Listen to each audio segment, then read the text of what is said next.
Russia's war on Ukraine is a war on Christmas. In Ukraine, Christmas isn't just a day. It's a weeks-long celebration of faith and culture, starting on December 25th. In Lviv, people sing about Christ in cafes and bars. Throughout January, people greet each other, not with good morning or hello, but with Christ is born, and the reply, glory to him. Yes, they really say that. Even people who don't go to church. Meanwhile, in Russia, and in parts of eastern Ukraine, brutalized by the atheistic Kremlin in the 20th century, people still celebrate New Year's instead of Christmas. Fed up with Moscow's bombs and bullying, Eastern Ukrainians are reviving the ancient rituals preserved in Western Ukraine.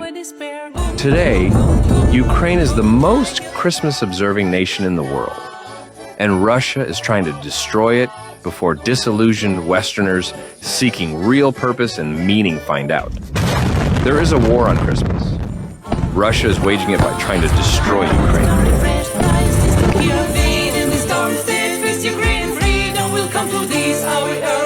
Merry, merry, merry Christmas. Merry, merry, merry, merry Christmas. Midwinter bright shadows they fly.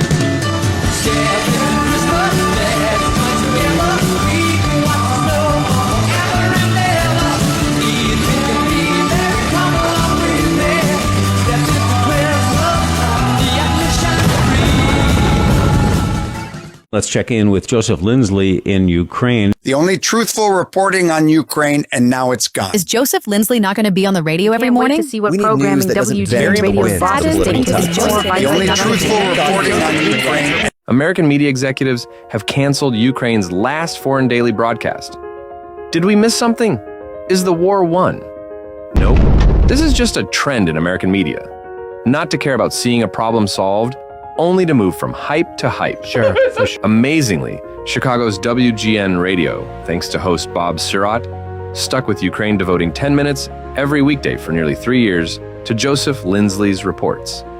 Though he's no longer on Chicago WGN Radio, Lindsay continues to broadcast daily via YouTube, X, and Instagram. Stories of inspiration from Ukraine every single day. Hey Chicago, what do you say? It's very important that in 2025 we hear Joe's reports about Ukraine, given President Trump's viewpoint on the war.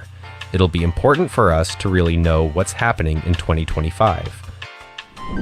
It just strikes me as another media outlet caving into the new incoming presidential administration. This is wrong on so many levels. Is Joseph Lindsy not going to be on the radio every morning? I listened every day and really learned a lot from his broadcast. He's a sane person in an insane world. I am saddened and disappointed by After our holiday break, we're going to change things up a little bit here and continue reaching Joseph in Ukraine as events warrant, but we'll be moving away from our daily chats. Before we continue, we invite you to follow our channel, the only American show reporting live from Ukraine every day. Yeah, this is a surprise to me, and it's not. I mean, I've been willing to show up every single day. And in fact, I realized today, Bob, sometimes under missile attack, sometimes while taking a run, I've sort of imagined what would the last broadcast be like. And this is not how I imagined it, but the two variants I had in mind, one was pretty dark. I'm glad that hasn't happened. It was that I imagined myself with my dying breaths under the rubble of a building in Kyiv or Kramatorsk, making my last broadcast to you with the last energy I have after a missile attack. Thank God that scenario did not happen, but it did play through my mind, and I was prepared to do it. And then the other scenario, which I hoped for, was after the day after victory, the final broadcast that we were all here together and stuck with it, and it's sort of on that day of victory. But not to be. But this is WGN. Is the only foreign media that has covered Ukraine every single weekday since 2022.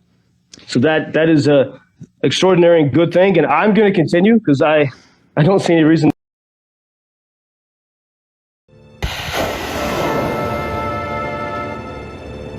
Again, never again, great again and again. lie again, sleep again, awake again, understand again, forget again. Again and again we say never again, but never a gain of understanding, and so never again becomes always again. Never again we cry again and again. Next time we will stand against tyranny and evil. But then when next time comes, when the challenge rises again, we fail to stand against it again and again. Because so often on this planet, a gain of insight again becomes lost. When faced with evil, we choose to refuse to act again. When were we great? No more again. Simply be great now.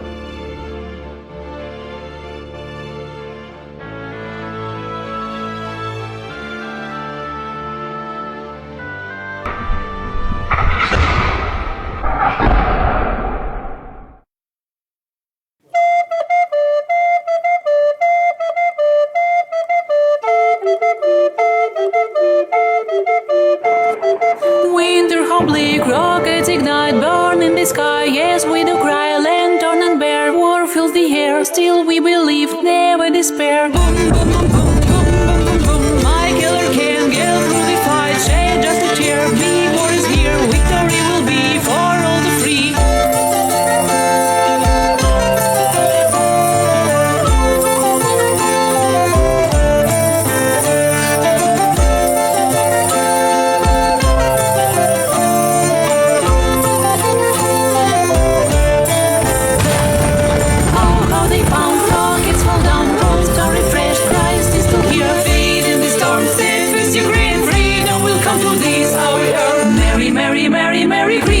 Merry, merry, merry, merry Christmas. Midwinter bright shadows take flight, we guard the line of western sky. Midwinter bright shadows take flight, we guard the line of western sky.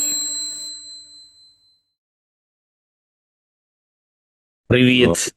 Доброго дня, пане президенте. Виглядаєш міцно. Як ти? Дай Як Боже, дай В Боже. будь-якому випадку ми за тебе тримаємо. Безумовно, Британія допомагає Україні в боротьбі проти Росії. Безумовно, це зрозуміло. Ми поважаємо наших партнерів. Тому ти, коли будеш перемагати Ф'юрі, там не сильно, бо пам'ятаєш, вони нам не заборонили Storm Shadow ракет. Ні, я скажу, все тільки спорт, хлопці. Тільки з спорт. великою повагою, тільки спорт, тільки з повагою. Радий бачити. Обіймаю. Обіймаю, сили, з Богом. З Богом. Дай Бог. How war can fix your brains. Lesson number 1. There's no such thing as resilience, only resilient people. One of Sir Winston Churchill's favorite phrases was keep buggering on, abbreviated KBO. Watch here from the film Into the Storm in an imagined scene between Churchill and King George. And what's your phrase? Keep buggering on. That's right, sir. KBO. They both tell each other to KBO. There's no such thing as resilience, only resilient people. I've heard this exact phrase from two people in Ukraine. Famed photographer humanitarian Giles Dooley, who lost both legs and an arm and nearly died in Afghanistan and still comes to Ukraine to volunteer. And Father Andriy Zelinsky, a Jesuit philosopher novelist who founded Ukraine's military chaplaincy. I see now that their words are true. Resilience doesn't exist. It's not a thing. There are only people who, by choosing to carry on in the face of hell, become resilient people. Resilient describes someone who keeps choosing not to quit. I did not understand this distinction at first, but now after 3 years of war, I think I will never again speak of that abstract word only of resilient people. KBO, Winston. KBO, sir. How War Can Fix Your Brain by J.P. Lindsay. War lesson number 2. War makes bad people worse and good people better. I first heard this from a Catholic priest who, along with 3 nuns, bravely keeps a parish in Kharkiv, within sight of Russia and frequently under rockets. War works another way. Good people become better and evil people become more evil. It's true. I've seen the fakers with big foundations who come here only for glory and money. I've seen those who run and hide. I've encountered the war profiteers. They might do cosmetic good here and there, but that deception makes them all the more evil. They've been waiting for this moment all their lives. And I've seen the good people who face their weaknesses to do great things they never thought possible, even if they kinda hate it sometimes. Their example is why I call Ukraine the world's best self-help book. As C.S. Lewis said in World War II, war clarifies. Facing such an existential threat, surrounded by suffering, you can't just be good. You necessarily must become great. Good people become better and evil people become more evil. How War Can Fix Your Brain by J.P. Lindsy. War lesson number 3. Most people have some days when they wish for a missile to hit them. Stress, exhaustion, and the strange periods of calm can leave people feeling stuck. It's a fleeting thought, but a common one. And so you simply talk it out with friends or strangers. Most everyone in Ukraine is in it together. And soon you're back on track. Or an actual missile flies overhead and you realize you don't really want that. This feeling also leads to a surprising freedom, especially of speech. When you feel the limits of time, you don't waste it. You become, as Walker Percy described, the ex-suicide. The ex-suicide opens his front door, sits down on the steps, and laughs. Since he has the option of being dead, he has nothing to lose by being alive. It is good to be alive. He goes to work because he doesn't have to. That they begin to see what has gone wrong and where the truth lies. For this reason, I despise person on the street reporting that makes random passing thoughts into policy and mood-shaping headlines without context. The waves don't have to define the tides in life and war.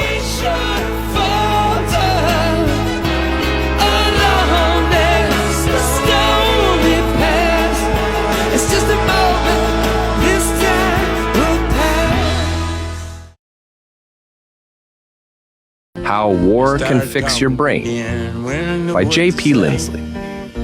War lesson number 4. In a time overwhelmed by images, war has shown me the simple, stark power of radio and podcasts. Without photographs to rely on, radio has forced me to describe smells, sights, and feelings I might otherwise overlook. It's an exercise in thinking and imagination, pushing me actively to search for empathy with the listener. Photo and video of bombs and missiles can blur together. In fact, I believe this is exactly what Russia wants. A world overwhelmed by destruction, scared, hopeless, and seeing a once beautiful country reduced to a wasteland. But audio stories of heroism can never be a wasteland. Spoken words about resilient people create images for the listeners that are unpolluted by the hell the eye might see. After living through countless missile, drone, and artillery attacks, I've found that concise daily radio reports are essential. Go to Ukraine. They help people far away empathize with the reality of Ukraine 800 days because they force me to seek empathy with the audience. And there's a dimension to radio that writing can't capture. If you hear fear in my voice, good. That's the truth sometimes. It'll always finish clean. What we are about to share is the Kremlin's worst nightmare. Here we get to the foundations of Russia's arguments against Ukraine. Moscow points to Victoria Nuland's leaked call in 2014 to claim she orchestrated the Maidan protests. Reality? Nuland tried to stop the revolution. Ukrainians rejected her deals. You know, fuck the EU. Burisma's CEO was pro-Kremlin, part of the corrupt regime Ukrainians sent fleeing to Moscow in 2014. Burisma is more Russian than Ukrainian. Burisma is the lead. Hunter was the well-paid director of a controversial energy company called Burisma, which has links to the pro-Russian government which had just been overthrown. Ukrainians want a quick victory. not the endless war preferred by the U.S. defense industry.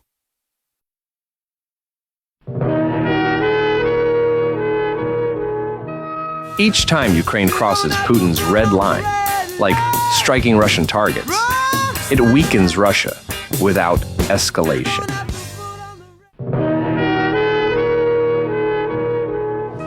If Ukrainians didn't want to fight, Russia and its global freedom-hating pals.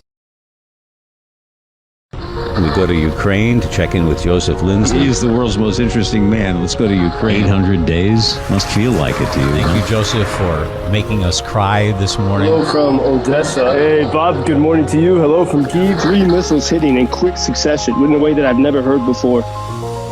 Joe Lindsy with our... Well, corruption is a very big word. It was not like a freak out for me.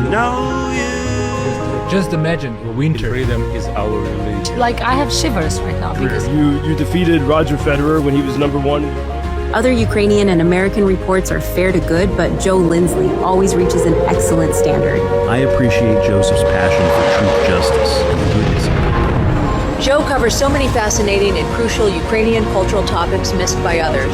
One of the best journalists who provides insight into how war is actually experienced by Ukrainians. Every weekday, 1,000 days and counting. Join the journey from Ukraine with Chicago's WGN Radio. We invite you to follow our channel, the only American show reporting live from Ukraine every day.